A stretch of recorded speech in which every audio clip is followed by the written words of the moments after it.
Salut à tous les amis, une petite vidéo aujourd'hui pour vous présenter la petite Fossibot, la F1200. Alors c'est une station, bon je l'ai déjà survolée avant de te la présenter évidemment, je la trouve super, donc tu vas voir, elle change un petit peu au niveau configuration par rapport à ce qu'on a l'habitude de voir et on est sur un tarif qui est tout à fait acceptable en fait pour ce genre de station. Donc écoute, on fait un petit unboxing et je te présente la bête.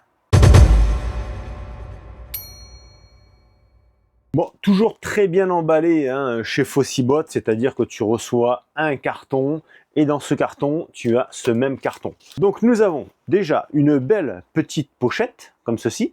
Qu'est-ce qu'on a à l'intérieur?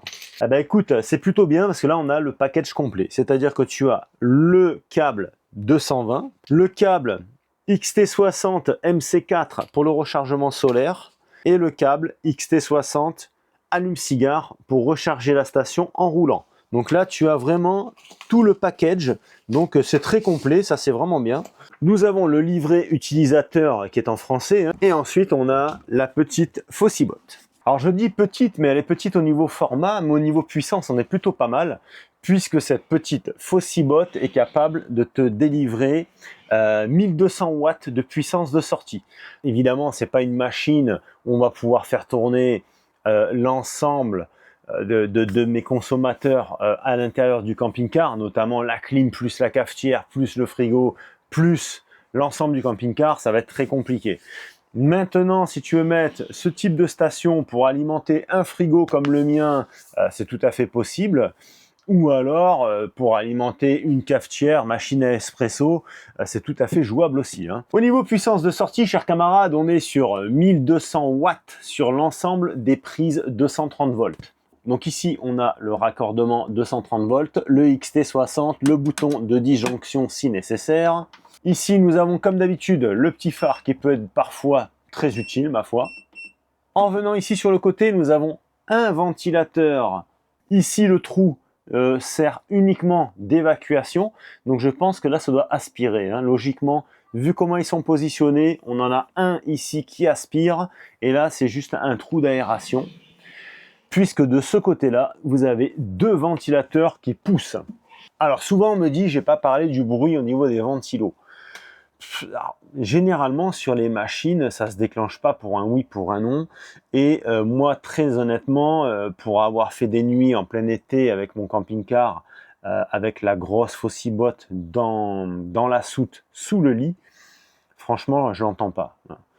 L'été déjà, il y a le bruit des ventilateurs dans le camping-car, voire de la clim.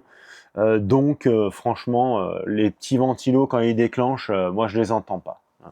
Alors si vraiment des petits ventilateurs comme ça, quand ils se déclenchent, ça t'empêche de dormir, j'aurais tendance à te dire arrête le camping-car tout de suite. Hein, parce que les bruits extérieurs qu'on a lorsqu'on est dans un camping-car, c'est beaucoup plus dérangeant que les petits ventilateurs ici qui vont s'allumer peut-être une fois de temps en temps, et encore moi je les entends pas. Alors ici nous avons donc deux belles petites poignées ergonomiques, des petits patins antidérapants ici en dessous. Ici ce sera l'interrupteur pour allumer le convertisseur de courant. Donc tu vois, je te disais au niveau format, je trouve que c'est vachement intéressant parce qu'elle est, tu vois, habituellement les stations d'énergie, le panneau de contrôle est ici, mais finalement ça te fait un gros placard. Là, elle est dans le sens de la longueur et je trouve ça très sympa. Tu vois, au niveau format, on est à 20 cm,5 de là à là, 26,4 d'en bas à en haut et 32 cm,4 en longueur. Elle pèse 11,5 kg, donc c'est relativement léger. Hein. Bon là, à bout de bras, forcément, ça pèse un petit peu, mais bon, ça reste relativement léger.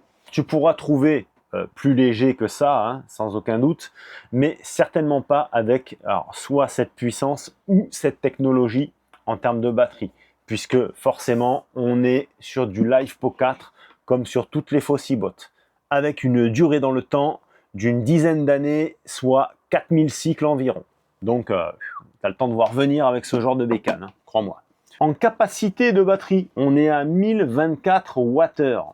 Ce qui veut dire que si tu branches un petit barbecue électrique de 1000 watts, elle va durer 1 heure. Si tu fais tourner une clim de 1100 watts, bon, la mienne fait 900 watts, tu vois, mais bon. Si tu tapes à 1100 watts en tournant plein pot, ta clim, pareil, tu vas la faire tourner environ 1 heure, voire un petit peu moins, ou voire un petit peu plus, si elle se met en régule. Alors ici, nous avons la prise allume-cigare, 12 volts, 10 ampères. Juste à côté, eh ben, ce sera le bouton pour allumer la prise allume-cigare uniquement. Ici, tu as le régulateur de puissance d'entrée au niveau chargement lorsque tu es au 220. Donc tu as 200 watts, 400 watts, 600 watts, 800 watts, 1000 watts. Eh ben, c'est déjà pas mal. Ce qui veut dire qu'en 1000 watts, tu vas être en fast charge et tu vas pouvoir la recharger de 0 à 100% en 1 heure. Ici, tu as deux USB-A en Quick Charge 3.0 de 18 watts, un USB-C de 100 watts et un USB-C de 20 watts. Alors oui, elle vient de s'arrêter puisqu'elle a l'arrêt automatique, donc comme toutes les autres Fossibot. Je ne savais pas qu'elle le faisait et en effet, elle a cette option, donc c'est plutôt pas mal. Ce qui veut dire que si vraiment tu as zéro consommation au niveau de la station d'énergie, elle va se mettre automatiquement en arrêt pour conserver son autonomie et ne pas être allumée pour rien.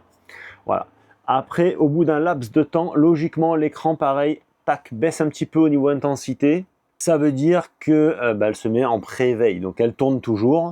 Même si tu as des consommateurs dessus, elle sera aussi en pré-éveil au niveau de l'écran et il faudra appuyer un coup pour avoir l'affichage optimum en fait pour la lisibilité.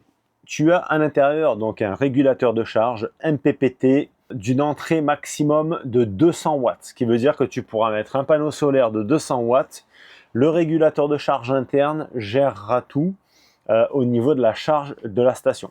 Sache qu'à 200 watts, tu vas mettre environ 6 heures pour recharger la batterie de 0 à 100% encore une fois. Le convertisseur intégré est forcément un pur sinus. Je dis forcément puisque sur toutes ces gammes de stations, généralement on est sur du pur sinus.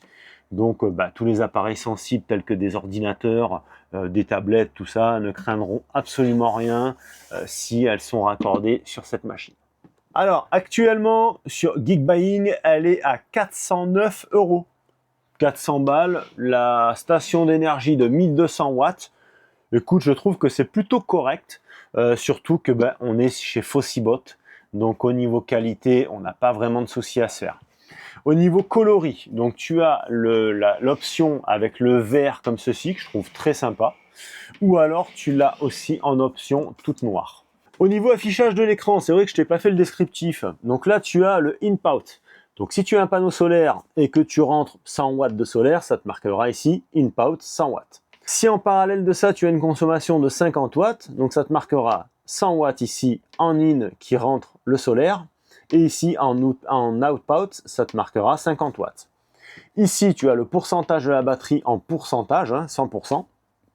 Et en bas, l'estimation de l'autonomie restante en termes de temps. Avant de finir, je voulais faire un test avec la cafetière pour voir si ça fonctionne. Alors les amis, en termes de machine de torture, on va pas aller plus loin. Là, une Nespresso comme ça a une consommation de 1150 watts à 1260 watts. Donc si vraiment elle me tape des pics à 1260, si c'est bref, elle va tenir. Maintenant, si c'est un peu prolongé, elle devrait péter. Donc on va faire le test. On va donc allumer le convertisseur de courant. Et à présent, on va allumer la cafetière. On va voir un petit peu ce que ça donne. Allez, on allume. Donc là, elle est en chauffe. Donc là, on est à 1124 watts, 1123, 1122, 1121. Bon, là, visiblement, ça tient sans aucun problème. Donc, pour faire tourner une petite machine à expresso comme ça, ça fonctionne. 1120 watts, tu vois, elle est donnée pour 1200 watts. Alors, nominal, après, elle pourrait se permettre de faire des pics bien plus hauts. Donc là, on est redescendu. Donc là, ça veut dire que c'est chaud. Hop. Alors, on est à 150, 1172, 1170. Bon, on dépasse pas les 1170 watts. Bon, écoute, ça fonctionne. L'eau est bien chaude, comme on peut le constater à l'image. Donc, c'est validé. Franchement, si tu as besoin de faire tourner ce genre de bécane dans ton camping-car, ou pourquoi pas même aussi ponctuellement une clim monobloc comme la mienne, eh ben, c'est tout à fait possible avec cette machine. 1200 watts, on va dire que pendant au minimum 1 heure, tu seras tranquille et tu pourras faire tourner ta clim en autonomie totale. Chers amis, c'est ici que cette petite vidéo se termine. J'espère qu'elle pourra être utile si jamais tu cherches une petite station d'énergie. Écoute, rapport qualité-prix, 400 balles, 1200 watts, franchement, on est plutôt pas mal. Je te mets tous les liens dans la description de la vidéo, donc pense que tu as également le code promo et que si tu veux que ce code promo fonctionne, il y a un moment sur Geekbuying où quand tu fais l'achat, tu dois supprimer le code promo qui est existant et insérer le mien. Sinon, ça ne fonctionnera pas. Pensez à me mettre un petit pouce, c'est bon pour mon référencement. Pensez à me mettre un petit commentaire, je lis tous les commentaires, même si je ne peux plus répondre à tout le monde puisque ça me prendrait trop de temps et j'ai beaucoup de contenu à faire. Mais ne vous inquiétez pas, je regarde absolument tous les commentaires et je vous mets un petit cœur lorsque c'est vu. Et je vous dis à très vite pour une prochaine vidéo. Salut les amis, tchou!